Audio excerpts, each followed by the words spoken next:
Thanks for that. Yeah. I'm, as I say on my thing, I'm Fiona Lane. But the reason that I came up with this title today, it just made me, it intrigued me. Um, so would other inner resources help me? Well, do you know, as business owners, we all have a wealth of skills, knowledge, and experiences, and often we'll use these skills to advertise our services, we'll put them on our posts, we'll also use them, obviously, to work with our clients.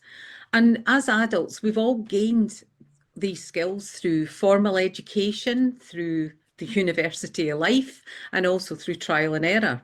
And a phrase that's often used is work-life balance. Now, it's an interesting phrase because it's one that I have seen that has fallen out of popularity, and I can agree and disagree with it, and in different ways.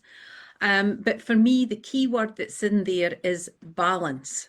Now, another phrase that came into my mind was, do you live to work or do you work to live? Now, again, the two words that's in both of them is life and work. And both of those things will use resources, and we'll pull on resources internally and externally. Now, as a psychotherapist, I use client-tailored therapy to enable people I'm working with, clients that I'm working with, to identify their problems, identify their resources, and these resources and problems can come from old and from new. But once that's there, that enables them to find insights, valuable insights, help them work through blocks, old limiting beliefs, fears, again, new or old. And this helps them make sustainable, realistic changes and build up resources to what I call build your own self-help therapy toolbox. That's my passion, helping people build this up.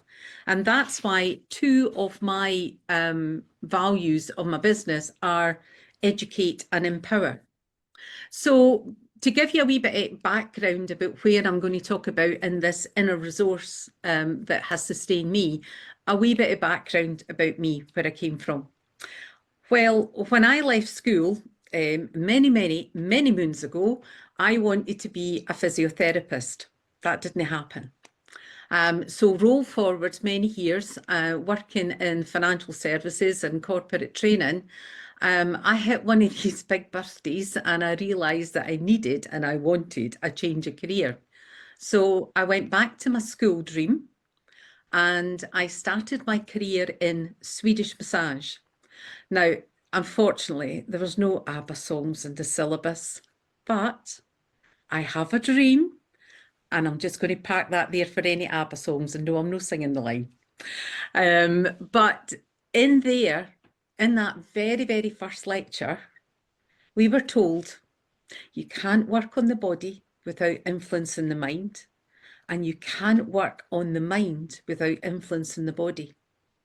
Now, in that moment, that was a light bulb moment for me, and it was there that my business ethos was born. And it has been with me. It's one of my whys because it's holistic and it's something that I've used and set me on this path of professional training now 25 years of doing this.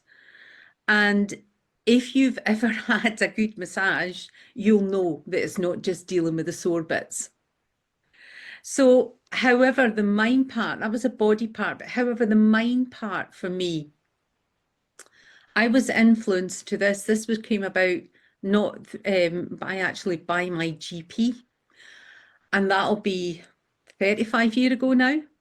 So my GP introduced me to clinical hypnotherapy at a time of high stress for me.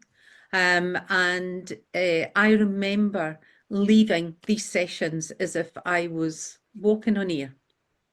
And the reason for that was that I'd had an emotional shift. And that really then made such a difference. And I knew when I had taken this change of career that clinical hypnotherapy was going to be part of my new portfolio. And I started my training for that about 30 years ago. So that's probably about 20 years ago doing that training. Now, like many businesses, I went through a major pivot in 2020, and I made the decision then to give up practicing my massage business, and I then to focus on my psychotherapy. And this also included moving all my sessions online. Now, that was particularly scary as well, because I've always seen myself as not a very technical person. So I really pushed myself in there, and my resilience, was it tested? Yes, it certainly was. Which in business, we know we need this resource of resilience.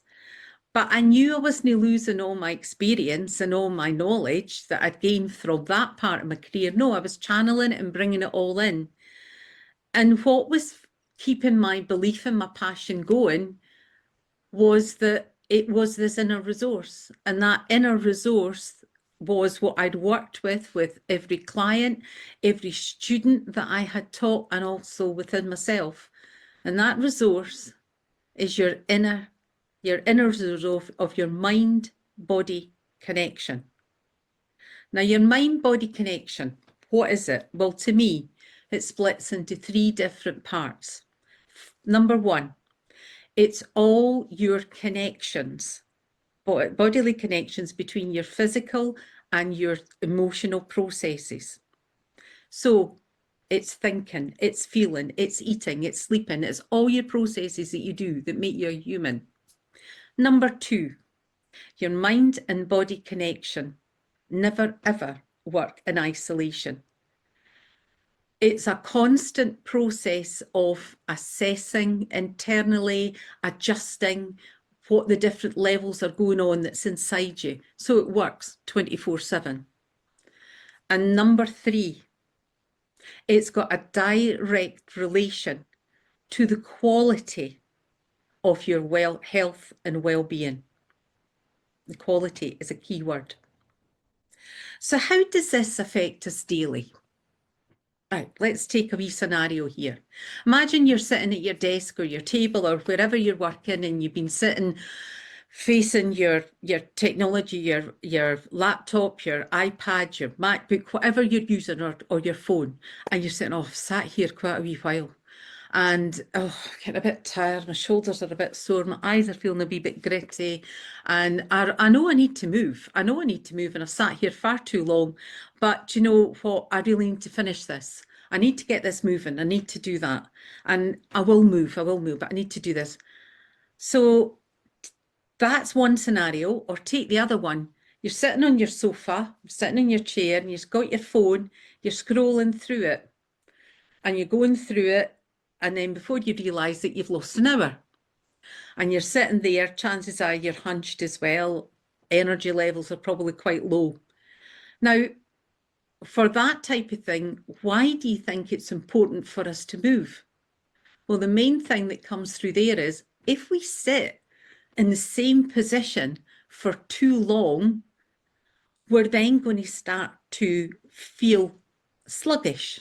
And the first thing that we do when we move is that we improve our circulation. We move our blood flow that keeps the oxygen going around our body. It also will then improve the lymphatics, which take all the rubbish away from us as well. You'll also be breathing in more oxygen. So you're going to feel less tired, and you're going to get a wee boost to your brain. And the other thing, you'll change your body chemistry. So you're going to have flow of the hormones changing. There's your inner system doing all its adjusting. And these physical processes will then start to boost the emotional thing. You'll start to feel better, and you'll then start to feel a bit more, dare I say, a bit more alive and a bit more willing to do things. So within there, moving and the mind and body connection is really so important. Now, a wee tip that I'll give you on that one, what I do is that I know I sit far too long in the one place. And it's something that has affected me quite a bit since I've moved from doing a lot of physical therapy to doing my work online. So my wee tip is that I get my Dyson out, and yes, other vacuum cleaners are available, but I take my Dyson out and I go around the house and I have a wee clean to myself. And do you know the thing about that is that I then start to feel more creative. So it's not the first time that I've had to run and get a pen and write down something that's came to my head, or I've managed to work out what I was getting stuck with sitting at the iPad or the MacBook.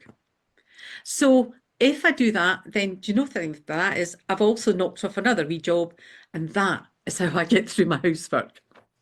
So you might not think too much about that that's going to have an impact, but if you can imagine sitting for hours and hours on end, which in offices through the years we did, but for that, by boosting your movement, you will be boosting the internal processes that's going on inside you, and you'll become more productive. And the reason for that is that if we don't, then stress can develop.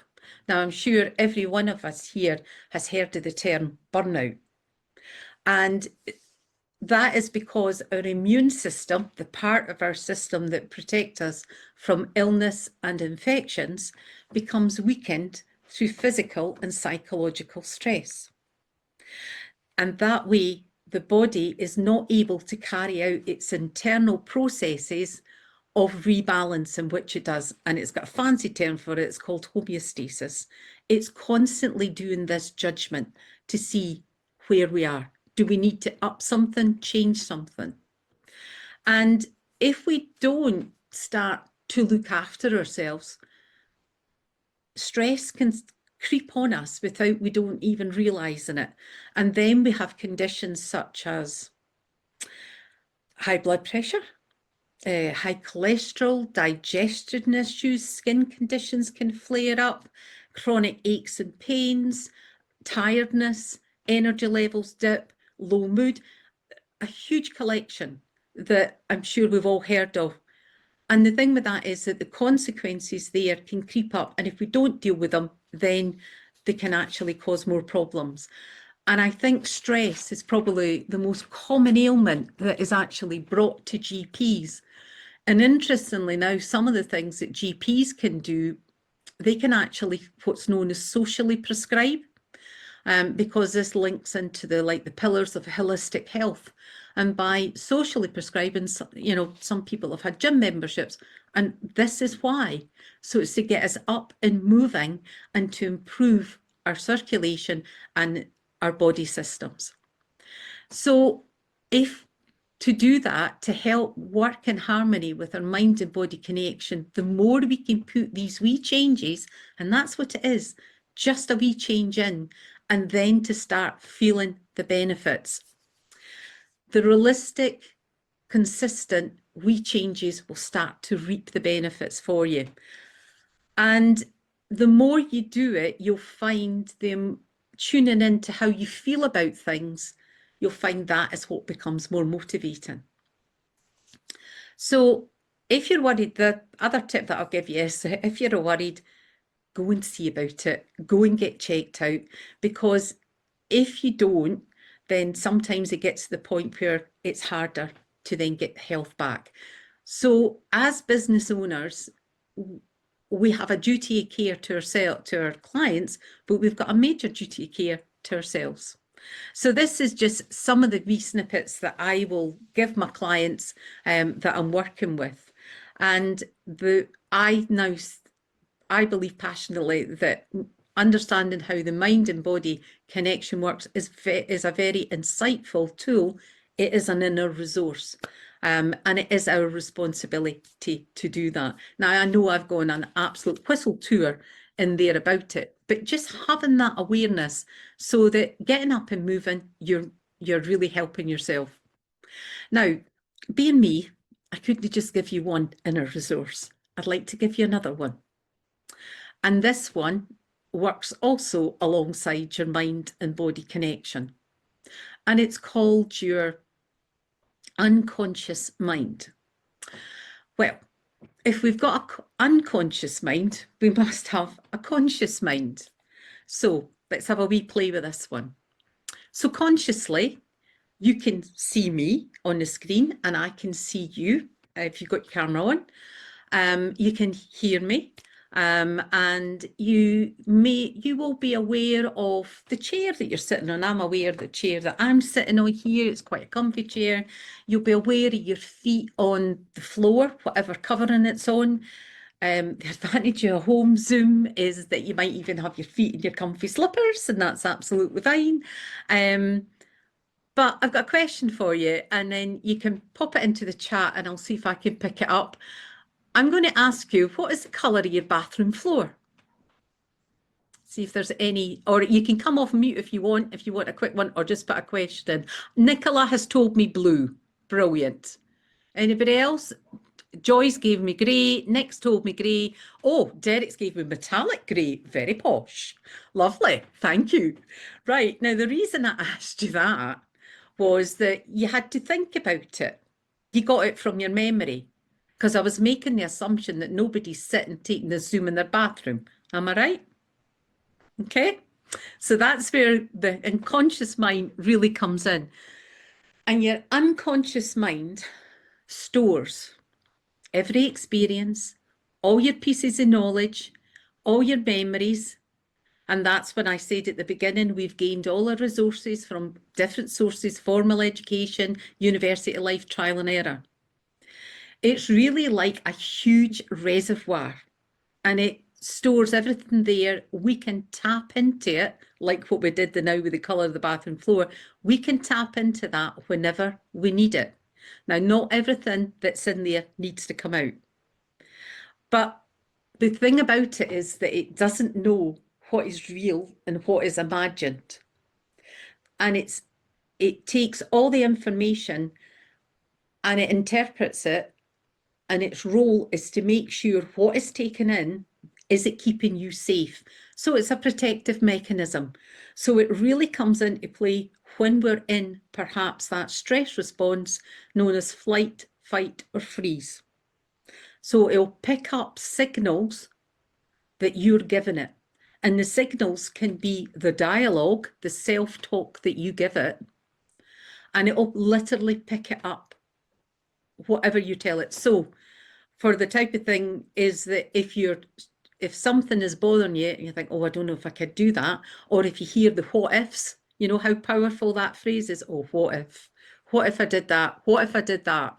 And it will pick that up. So what it then does is think, a bit of stress here, wee bit of anxiety, and it starts to send up the stress response. So the breathing rate goes up, the heart rate goes up. You might start to find that you're feeling, shoulders coming up to ears. One tip I used to always give my massage clients is stop wearing your shoulders as earrings, drop them down. And what it then does is that it's looking to see there's anxiety here, I want to keep you safe. So I want to use myself as a wee example here. And we were talking about this earlier on. Now, technology and me are never ever going to be best buddies. My darling daughter used to always say to me, Mother has to go on all the courses for technology for the terrified. And she's definitely not far wrong. It's a wee bit ironic now when I run my business online. And that was, I mentioned earlier on, one of the big scary things for me. Will I manage this? And because my default position always was that, oh, I can't do this. I won't manage this. I'll get it wrong. I'll break it. Any new techie like that used to always send me off, but I can't actually live my life without it. And the thing that has changed is that I have then realised that I can do more than I give myself credit for, because I wouldn't be sitting here doing a Zoom call without it. And the thing with that is that I change the self-talk. So sometimes when I'm facing anything new and I find that I'm technical stuff, I'll be honest, there seems to be something new every day coming in. But instead of my usual Krakatoa with it, I stop and I give myself a bit of breathing space. Sometimes I do get up and walk away and I thought, right, I'll leave it. I'll try it again. And then what I find is the physical symptoms of stress are not in there me quite so much because I'm a lot more logical and I have this belief in saying, well, actually, Fiona, just think what you have done with it. And that is a sign of how I'm working with what I'm telling my unconscious mind.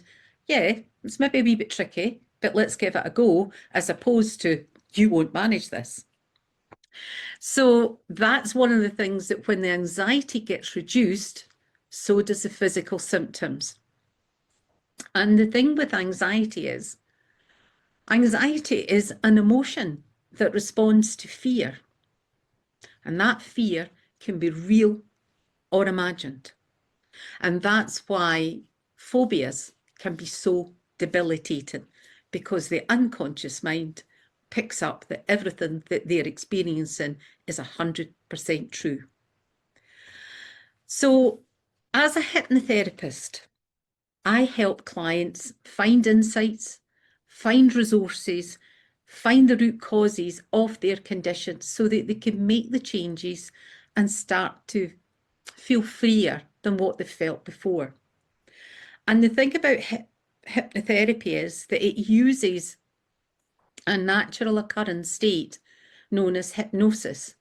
Now, hypnosis is often been regarded as an altered state of consciousness, which isn't really as wacky as it sounds, because we actually go into this several times a day and we probably don't realise it. Now, if you've ever lost yourself in a book, a film, or a piece of music, and you've been oblivious to everything else that's going on about you, you've actually done that in hypnosis.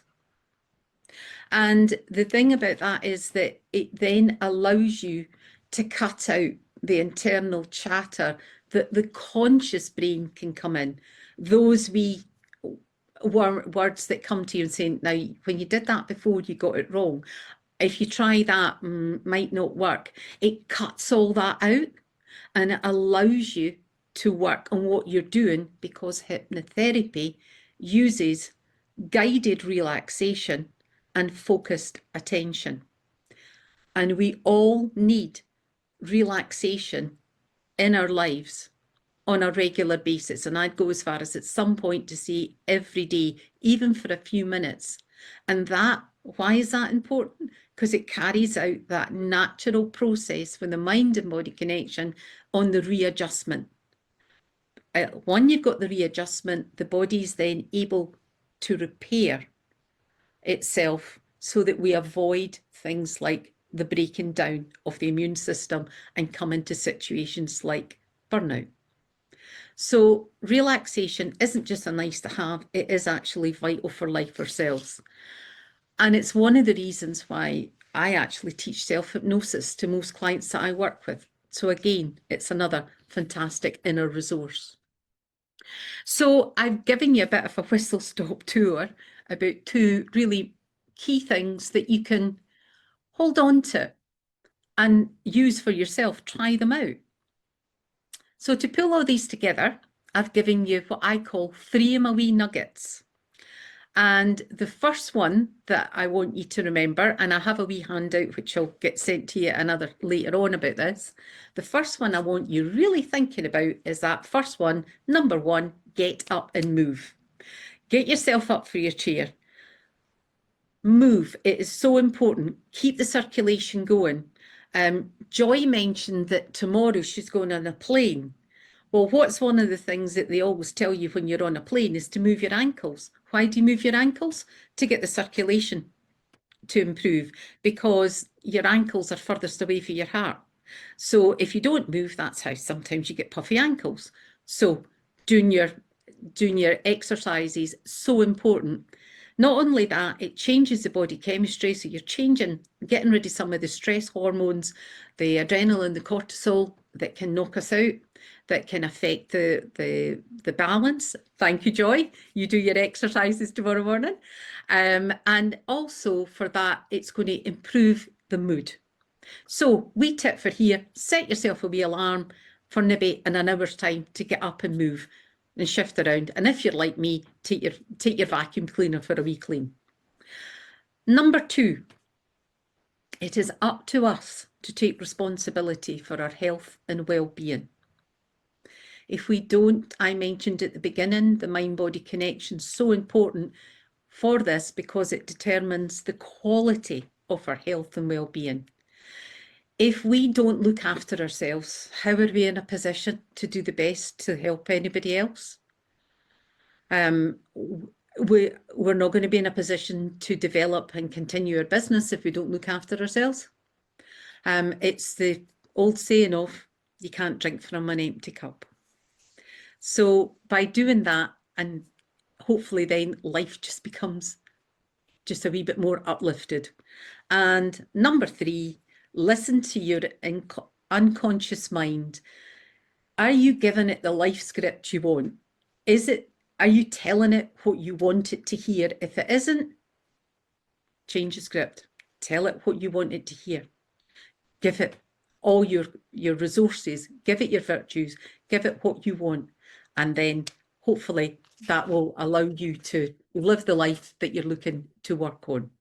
So I hope this has given you a wee bit of a different way of looking at inner resources to benefit your health and your well-being.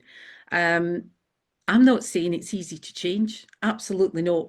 But if you can make tiny wee consistent changes and feel the benefits, then the actual emotional state becomes the motivator for it. If they're not working, try something else. But do put these things in to look after yourself. And I'm always up for a chat. So if you want to hear any more about that, please connect with me. I put on a post earlier last week saying that my gran used to say, our Fiona, I think, was vaccinated with a gramophone needle. So from there, I'm always up for a chat. So I hope you remember that we're all a work in progress, which actually keeps the opportunities for change going for us. So this is why I'm a huge believer in helping people build their resources, build their own self-help therapy toolkit, the toolbox for life, resources for their life. Thanks very much. Thank you very much for listening. Thanks.